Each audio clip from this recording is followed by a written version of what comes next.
Twisted McVeigh Show loud out. James Gang Radio Podcast with the host Warren G. Walker and his crew Nino Black and Jody Rainford.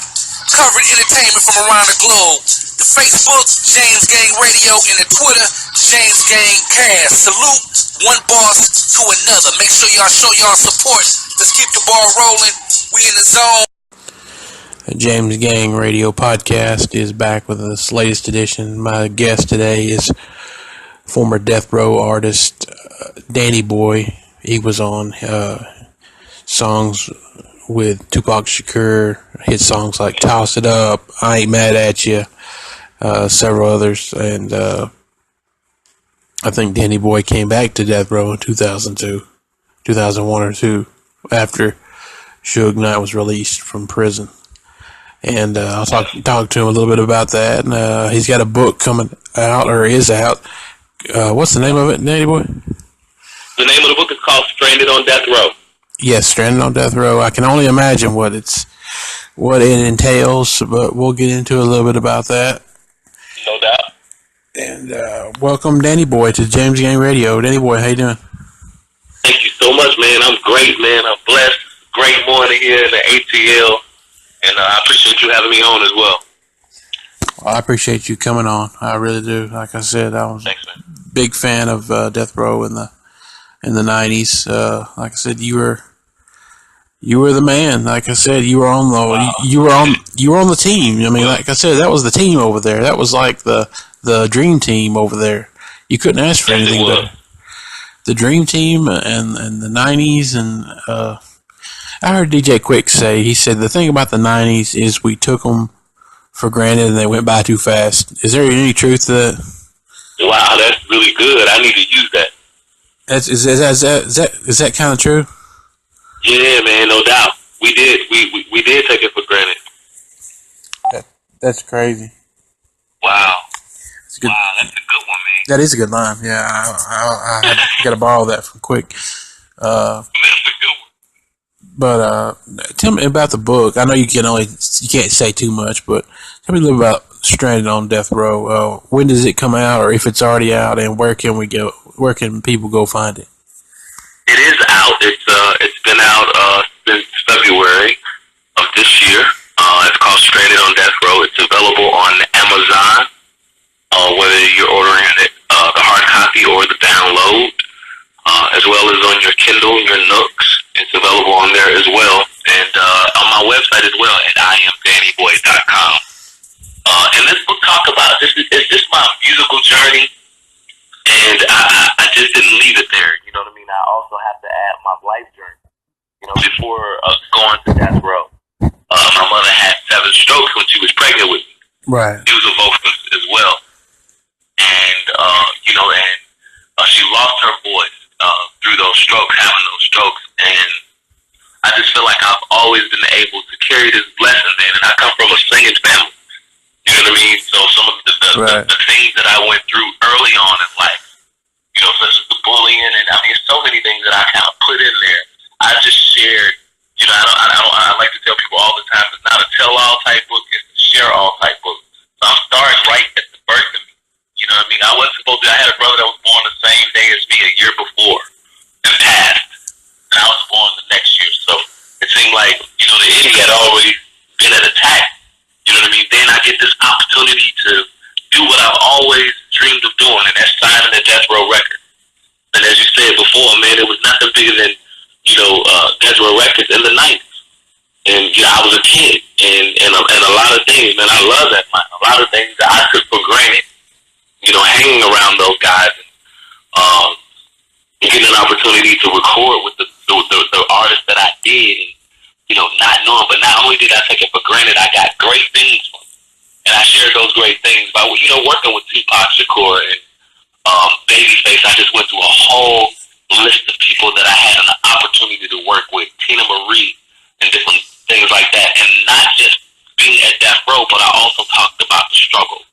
And I think that's a lot of things that, you know, a lot of people look at artists or people that had an opportunity to, you know, do some of the things that I did. I still was kind of smothered a little bit. That was a time where I wasn't able to do music, you know, because I felt blackballed. So I shared those things and Stranded on Death Row. excited about it, man. I just went through so many parts of life trying to push this music thing, and I've experienced so many things that I had an opportunity to write along the way and share it with the people. Yes. I myself am looking forward to getting this book, purchasing this book, and reading this book, because, like you said, you're one of the guys that can actually say, I was there. I lived through it. Because there's so many people that were associated with Death Row Records who are dead now. Now, let's just be honest. You know, the guys that hung around. I'm not talking about just artists. I'm talking about the guys that were in the studio and, you know, the guys that came from the street. You know, a lot of those guys are dead. And Suge is in prison or jail, and may go to a prison for the rest of his life. So you're one of the guys that's left to tell that Death Row tale. If they had a movie tomorrow, they would have to come to you, guys like you. Well, I'm glad about that, man, because they leave me out of everything else. So I guess I can't wait for the Death Row movie. You're right. Well, you always hear talk about a Death Row movie, and I think that'd be excellent. I'd love for them to do that. I'd love for them to put it together. There's definitely a story there. There's about 3 or 4 stories there with that. What year did you get on over there? I know you were a young man, and Suge had to be your guardian. The end of 94, early 95, like 95. Okay. Yeah, 95. I went to Death Row in 95. Okay, so you were over there when it was starting to heat up. Oh yeah, man, right at the heat. I mean, they had already did, the Snoop Dogg and the Doggy Style and things like that, but like I was right there, they were still riding that wave. Right. It just got bigger and bigger as when I showed up, it did get bigger and bigger. Yeah, correct me if I'm wrong, but didn't you walk on stage with Suge when he said that about New York, about Puffy? Oh yeah, that was you standing there with him, wasn't it? Yeah, I did. Okay. I was making sure. I thought that was you. I just wanted to make sure it was you. You didn't know he was going to do that, did you? Hell no. He said, "Hey."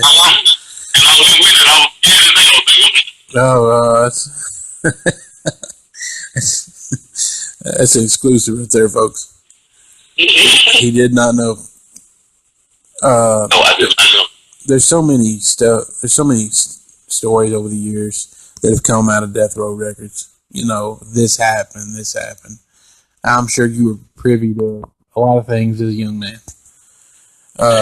I'll just touch on, I won't ask for, a lot of people have asked, I get fan questions. And they ask a Death Row story. So if there is a Death Row story, and I have one question I'll ask, but that's known throughout the industry, so to speak. It's been asked on this show because I've had Daz Dillinger on here, and he spoke on it. But do you have a Death Row story that stands out to you that won't ruin your book? Nah, man, nah. As a matter of fact, I want to share a good story and a positive story. Oh, please do. Yes. Mother's Day. My first year, my mother passed when I was 16 years old, and I think that was the first year, or the second year. That was actually the second year that Suge had rented out the Beverly Hills, one of the hotels, the Beverly Hills Hilton or something like that. Right. And he put together this big banquet, a big dinner, single mothers and their kids. I heard about this. Yeah. That was just something amazing. Like to see, this black man that was so successful that took out the time to do that, and it was mothers that looked forward to that. Like it was mothers that are mothers with their kids that even I had an opportunity to grow up in front of those mothers. Right. Because he did it about 3 or 4 years, and for them to see me years later after doing that, man, it was just positive energy. I think that's when Suge was in a great space when he was doing things like that, and that's the Suge that I salute. That's the Suge Knight that give to the people. Suge Knight that kind of had a caring heart. You know what I mean? We heard so many ass-whooping stories. You know what I mean? Yes, there was a lot of ass-whoopings around. You know what I mean? Yes, it was. You know, it wasn't just the art. It wasn't at the artist. I mean, you know, we fought just about every city we went to.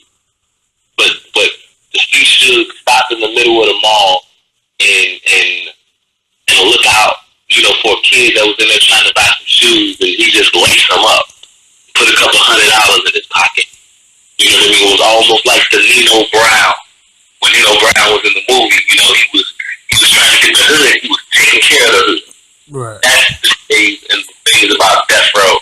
That's when Death Row was moving like a family during that time. And even though it being a red side and a blue side, everybody was still moving as a family in a unit. And I think that's what passed us by like real fast, man. And it was going towards a great area. Like it was going towards some legendary, you know, it could have been legendary, just like as it is. It's legendary now, but it could be still going.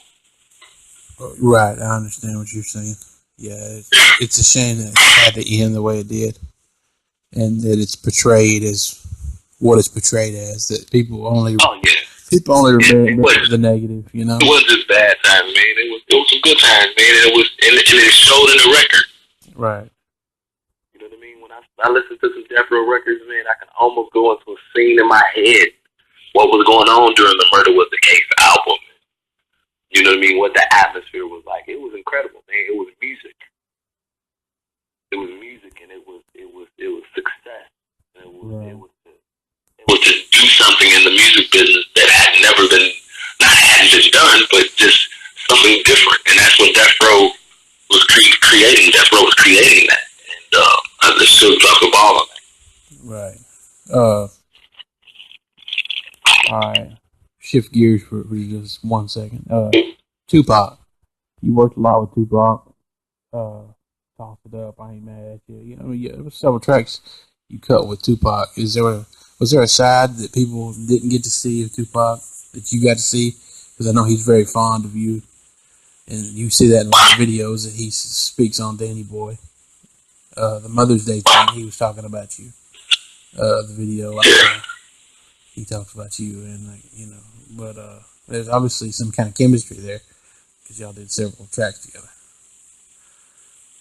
Oh yes, rest in peace, Tupac, man. Like I appreciate that moment and of getting an opportunity to know such a person. Right. And I would have never known the story would have his story would have ended like this. You know what I mean? I think he probably knew what he was leaving, or you know what these songs would do. You know what I mean? I've been to a lot of places and Tupac lived in people's heart in a lot of places.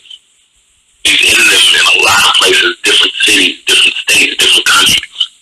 And I think that's amazing, man. I just hate that he missed that. But the chemistry, like you said, was incredible.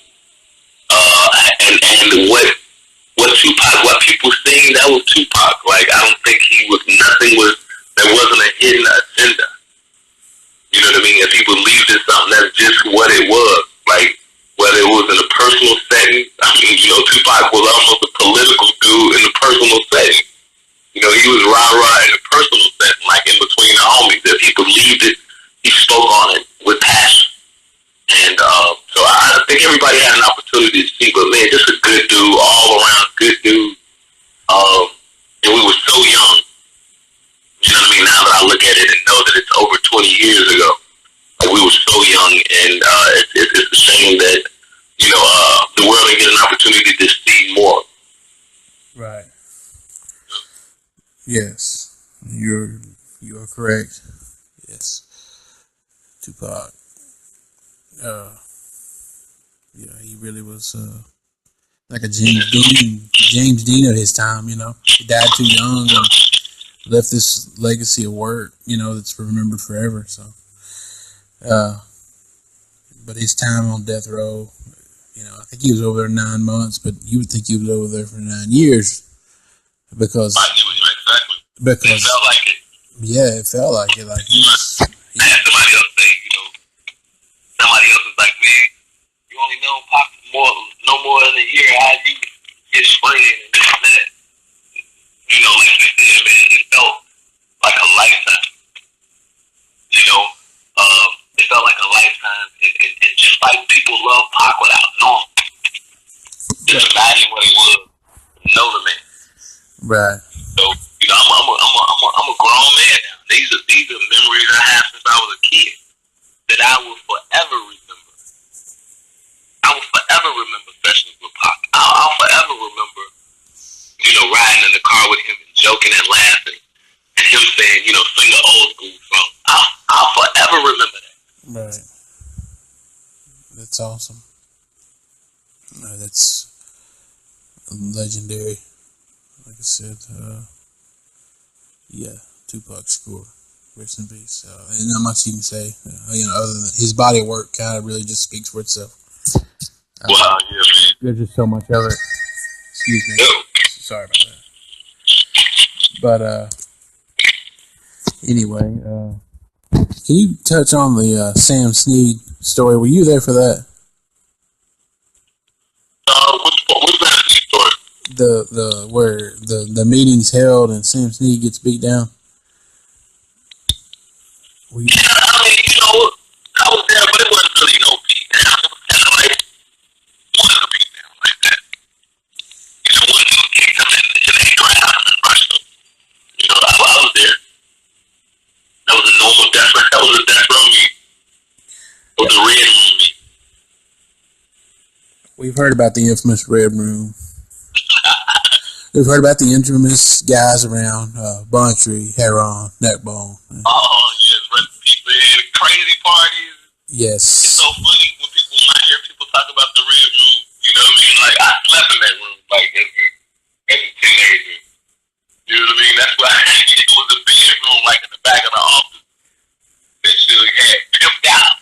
And I would go in there and stay for a long time, man. So, you know, again, it wasn't all bad, but everybody know what the Red Room is for. Oh, no doubt. Oh, no doubt, no doubt.